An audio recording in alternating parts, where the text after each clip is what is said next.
អរុនសួស្តីពុកម៉ែបងប្អូនទាំងអស់គ្នាស្វាគមន៍សាជាថ្មីមកជួបយាយយើងចានៅព្រឹកនេះដែរយាយយើងមានតម្រុយថ្មីសម្រាប់ពុកម៉ែបងប្អូនទស្សនានៅមើលកំសាន្តលេងសារៈថ្ងៃទី11ខែ10 2025តម្រុយរបស់យាយគឺមានប៉ុណ្ណឹងហើយយាយក៏មានសុបិននិយាយជូនពុកម៉ែបងប្អូនស្ដាប់កំសាន្តដូចគ្នា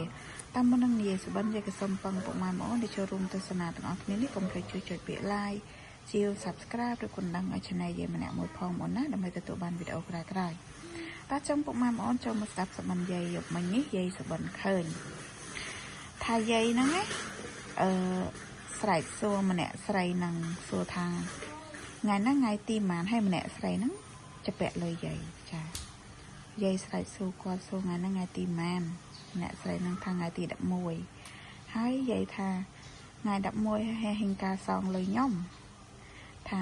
សុំពី2ថ្ងៃទៀតអ្នកស្រីហ្នឹងណាថាយាយខឹងអើយខឹងថាដល់ថ្ងៃដល់ខែអត់ព្រមឲ្យចាំ2ថ្ងៃរហូតយាយខឹងអ្នកស្រីហ្នឹងណាហ្នឹងហើយអញ្ចឹងយាយក៏កាត់យក11 18 78 7គុត82 8 11 8 7គុត8 78អស់10និងអស់7ចឹងពុកម៉ែបងប្អូនចេះកាត់លេខអីក៏យកតាមហ្នឹងទៅណាចាហាក់ជូនពរហេងស្នាងល្អទាំងអស់គ្នាចាំវីដេអូយាយក៏មានតែប៉ុណ្្នឹងទេជួបគ្នានៅវីដេអូក្រោយបាយ